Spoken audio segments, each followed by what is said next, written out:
دور کھڑا تھا، رام کو پیار کرتا تھا.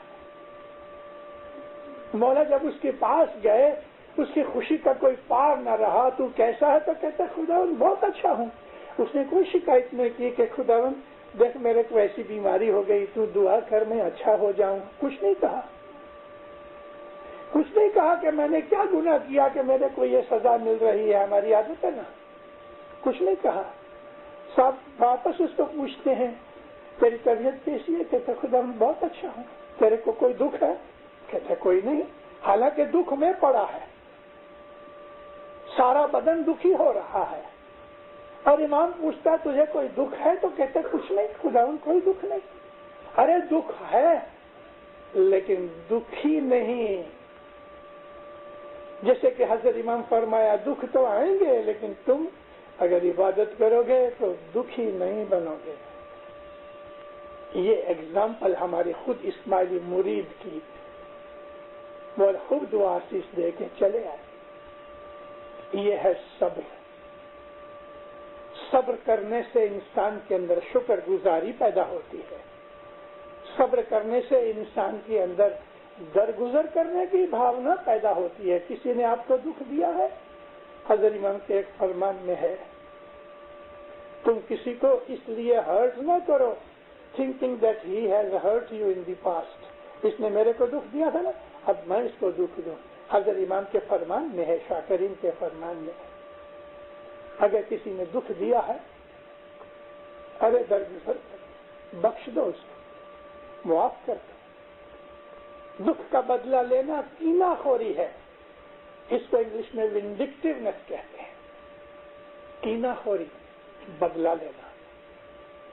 اس سے حسد پیدا ہوتا ہے، اس سے دل کالا ہو جاتا ہے، دل کی روشنی نکل جاتی ہے. تمام اور قسم کی بدیاں برائیاں ایک ایک کر کے گھس آتی ہیں. اس لیے ہم کو مذہب کی ضرورت اس لیے ہے دینداروں کہ مذہب ہم کو ہماری زندگی کے قدم قدم کے اوپر ہم کو گائیڈ کرتا ہے. یہ کام کرو، یہ کام مت کرو. چھوڑ.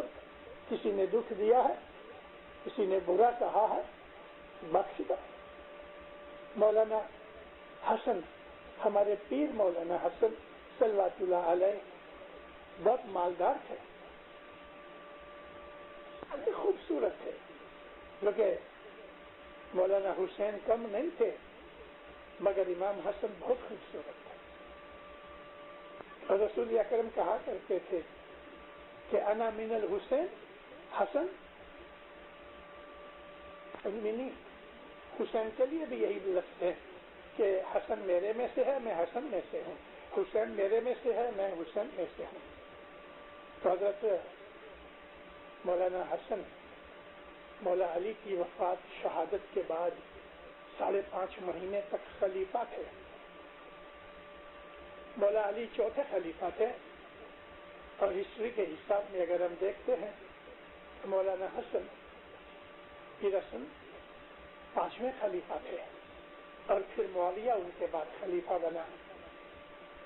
پیری جامع تھا امام حسن کے پاس، سخی بھی بہت تھے. معاویہ نے ایک آدمی بھیجا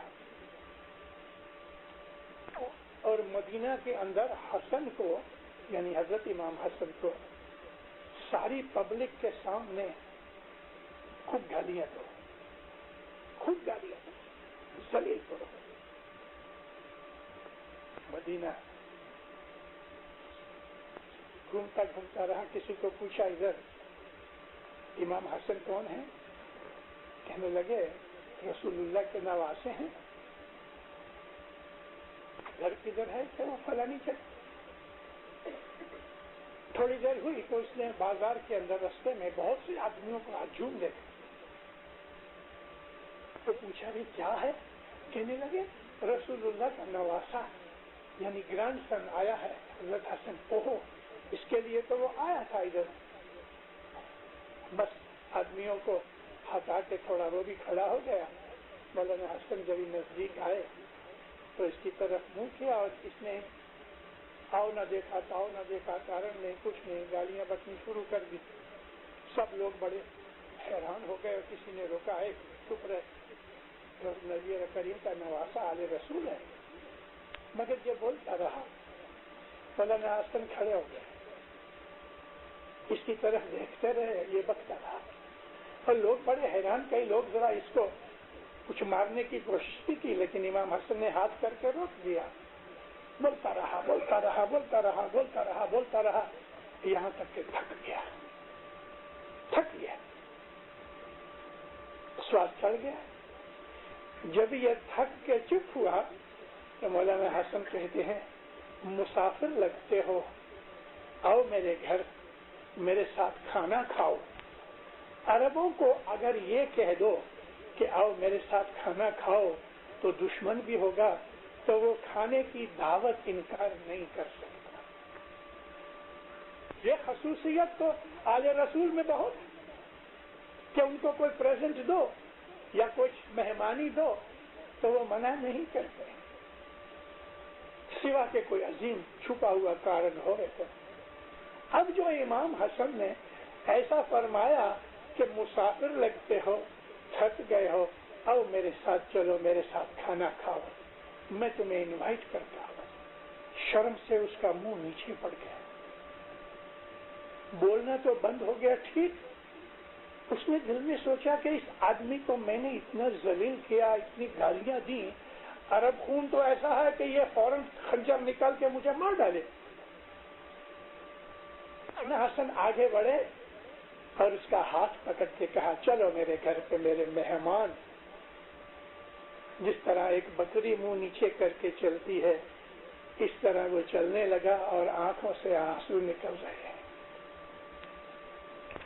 برداشت نہ کر سکا، ہاتھ چھڑا کے مولا کے پاؤں پہ گرا، پکڑ کے کہتا ہے مجھے معاف کرو، مجھے معاویہ نے بھیجا ہے کہ میں آپ کو سب کے سامنے بدنام کروں، ذلیل کروں، میں معافی چاہتا ہوں، آپ کو نانا کی قسم مجھے معاف کرو۔ پر میں معاف ہے تجھے، اگر مجھ کو معافی نہ دینی ہوتی تو میں تجھے کہتا چلو میرے ساتھ کھانا کھاؤ، میں نے تو اسی وقت درگزر کر دیا۔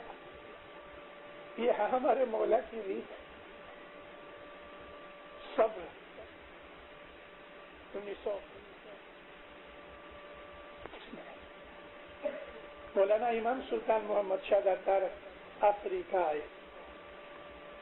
یہ 25 کی مسافری صاحب نے ٹانگانیکا اور زنزبار میں کی، کینیا نہیں گئے، اسٹیمر میں ہی رہے اور وعدہ کیا کہ میں دوسرے برس آؤں گا، تو دوسرے برس 1926 میں صاحب کینیا میں آئے، یوگانڈا بھی گئے، مگر 26 کی سال میں ٹانگانیکا نہیں گئے۔ مولا جب زنزبار گئے تو یہ وہ زمانہ تھا کہ جب اسناشری کھوجا اسناشری اور اسماعیلیوں کے بیچ میں سخت دشمنی تھی، لڑائیاں بھی بہت ہوئی تھی۔ ایم ڈی کرم علی ایک مشہور آدمی تھا وہ زمانے کے اندر، بہت بڑا بزنس مین تھا اور اسناشریوں کا سردار تھا۔ اس کی ماں تھی ایم ڈی کرم علی کی ماں۔ بہت برس 25-30 برس پہلے میں نے کسی واعظ میں اس کا ذکر کیا ہے، آج یاد آ گیا۔ پان کھاتی تھی، تمباکو والا۔ آپ میں سے جس نے زنزبار دیکھا ہے اس کو پتا ہوگا کہ جماعت خانے سے ہم نکلیں تو لیفٹ سائڈ میں جو رستہ ہے ادھر سے موٹریں اور گاڑی وغیرہ آتی جاتی ہے، چھوٹا سا رستہ ہے اور گاڑی بھی بہت چھوٹی ہے۔ اب اس زمانے کے اندر سلطان آف زنزبار نے امام کی یوز کے لیے ایک گھوڑا گاڑی دی ہوئی تھی 1925 میں، اوپن گاڑی تھی اور گاڑی کے پیچھے بائیسیکل کے اوپر اپنے والنٹیئر ان کے ساتھ ریوالور رہتے تھے باڈی گارڈ کے طور پہ۔ مولا کی گاڑی نکلی۔ اب یہ جو ایم ڈی کرم علی کی جو ماں تھی، یہ لوگ پہلے اسماعیلی تھے لیکن پھر جھگڑا ہوا اور اسناشری بن گئے۔ بمبئی کے اندر 300-350 آدمی مذہب میں سے نکل کے اسناشری بن گئے اور ادھر پھر 1 برس کے بعد افریقہ میں ہوا. تو بالکنی میں کھڑی تھی. اب جو امام آتے رہے، گاڑی کھلی تھی، کیا کہوں، اس نے بے ادبی کا دل کے اندر منصوبہ باندھا. جب امام نزدیک آئے تو اپنے منہ میں سے یہ تمباکو اور پان کی پیک چھپ ماری اس نے مولانا سلطان محمد شاہ کے ہاتھ مبارک اور کپڑوں کے اوپر پڑی. پیچھے حسین بھانجی نام کا دار السلام کے اندر ایک آدمی تھا جو گزر گیا ہے، خدا اس کو کروٹ کروٹ اپنی رحمتیں دے دے. اور ایک دوسرا، خدا اس کو کروٹ کروٹ اپنی رحمتیں دے دے. اور ایک دوسرا مکھی عیسیٰ موسیٰ، کہ جو اس زمانے کے اندر یہ والنٹیئر کا کیپٹن تھا. یہ لوگ پیچھے تھے. ان دونوں نے ریوالور نکالے، لیکن امام سلطان محمد شاہ پیچھے گھوم کے اپنے ہاتھ سے ان کو منع کیا، کچھ نہ کرو، خدا حافظ. وہ تو چلی گئی پچکاری مار کے. انہوں نے جلدی سے اپنا رومال وغیرہ لیے ساتھ کیا. مولا تو اسی طرح سے جیسے کچھ ہوا ہی نہیں، خوشی خوشی چلے گئے. بنگلے جا کے بیٹھے، آرام کیا، بس اپنا کام کاج کر کے مولا چلے گئے. لیکن مولا نے کہا کہ صبر ہماری میراث ہے، صبر جو ہے وہ ہمارا ہیریٹیج ہے. جماعتی کام کاج کر کے یورپ چلے گئے. 1 مہینہ ہوا. اس بندی کو ستھر کے اوپر یعنی تھائی کے اوپر کچھ گمڑا ہوا. دوا دارو کی، گمڑا بڑھتا گیا. وہ دوا دارو کی، گمڑا بڑھتا گیا. آپریشن کیا، گمڑا بڑھتا گیا یہاں تک کہ اندر کھڑا ہو گیا. اندر کی ہڈی جو تھی نا، ہڈی دکھتی تھی، اب کیا اس کے اندر جیوانت پڑ گئے. اور یہی بات ابھی دوسری تھائی میں شروع ہو گئی. چیخے چلاوے، نیندر کی دوائیں کھائے تو نیندر نہ آوے، اور بولے روز کہ میں نے آغا کی بے ادبی کی ہے، مجھے اس کا بدلہ مل رہا ہے. کسائی سے گوشت منگاوے اور یہ گوشت قیمہ تھوڑا تھوڑا وہ کھڈے میں ڈالے جو تھائی پہ ہوا تھا، تو اندر کے جیوانت یہ گوشت کھاویں جب تلک، تب تلک اس کو راحت رہے. جیسے وہ قیمہ ختم ہو گئے تو اس کا گوشت کھاویں. ہلو، آل رسول کی بے ادبی کی. 1946 تک، 47 تک، 46 میں تو اس نے میرے کو پیغام بھیجا. میں جب دار السلام سے زنزبار گیا تھا، اور میرا کچھ نام سنا ہوگا، مشنری کے گھر پہ ٹھہرتا تھا. اس نے پیغام بھیجا کہ بمبئی کا تمہارا جو مشنری آیا ہے، میں ان کو ملنا چاہتی ہوں. اس وقت مجھ کو یہ ساری سٹوری فادر مولو مشنری نے مجھ کو سنائی. میں نے کہا باپا آپ کیا چاہتے ہو، میں جاؤں یا نہ جاؤں؟ بولا بالکل نہیں. میں نہیں گیا. اس کا پیچھے کا دھڑ سارا پاؤں تک بالکل پتھر ہو گیا. خدا تعالی ہمارے اعمال کی سزائیں دیتا ہے، بخش بھی دیتا ہے. بخشنے کے کچھ کارن ہوتے ہیں، سزاؤں کے بھی کچھ کارن ہوتے ہیں. کسی کا اپمان کرو، نہ کسی کو دکھ دو. ہم نے تو کچھ نہیں کیا، اس کے لیے کچھ نہیں فرمایا، کوئی بد دعا نہیں دی. لیکن جو خدا کا قانون ہے نا زمین اور آسمان کے اندر، وہ قانون ساری دنیا میں پھرا ہوا ہے. کسی بھی کے ایک آدمی کافر ہے، خدا کو نہیں مانتا، اس کا بھی برا مت کرو. بن سکے تو صبر کرو. خدا تعالی کی عبادت میں شامل ہے. اپنے دکھوں پہ صبر کرو. دوسروں کی بدسلوکی کے اوپر، بدی برائی کے اوپر درگزر کرو. دھیرو کا مطلب صبر کرو. دھیرو 2 دفعہ کہا پیر نے. دھیرے تے سب کچھ ہوئے. صبر کرنے سے تمہیں سب کچھ ملے گا. کیونکہ مالی اگر بیج بوتا ہے، کتنا بھی سینچن کرے، محنت کرے، جب تک رتو نہیں آئے گی، جب تک اس کی سیزن نہیں آئے گا، وہ پھل نہیں اگے گا۔ پھل اگنے کے لاز ہیں۔ ہماری نیکیاں، ہماری بدیاں، ہماری عبادت، ہمارے گناہ، یہ سب چیزوں کے لاز ہیں۔ ان کا آپس کے اندر ایک دوسرے کے ساتھ پیریمیٹر ہے۔ کوئی ایسے گناہ ہے دینداروں کے جلدی سے سزا مل جاتی ہے، کوئی ایسی عبادت ہے کہ جلدی سے اس کا پھل ملتا ہے، کچھ ایسے گناہ ہے کہ ہم کو برس 2 برس کے بعد اس کی پنشمنٹ ملتی ہے، کوئی ایسی عبادت ہے کہ برس 2 برس کے بعد پھل لاتی ہے، کوئی ایسے گناہ ہے کہ ہم کو 10-20 برس کے بعد مار پڑتی ہے، اور کوئی ایسی عبادت ہے کہ وہ بھی ہم کو 10-20 برس کے بعد پھل دیتی ہے۔ کوئی ایسے گناہ ہیں کہ موت کے وقت سامنے کھڑے ہو جاتے ہیں، اور اسی طرح سے کوئی ایسی عبادت بھی ہے کہ جو موت کے وقت ہم کو اپنی گود میں لے لیتی ہے۔ خدا تعالیٰ کا قانون ہے، بہت مضبوط قانون ہے، وہ قادر مطلق ہے، اس جیسا کوئی نہیں۔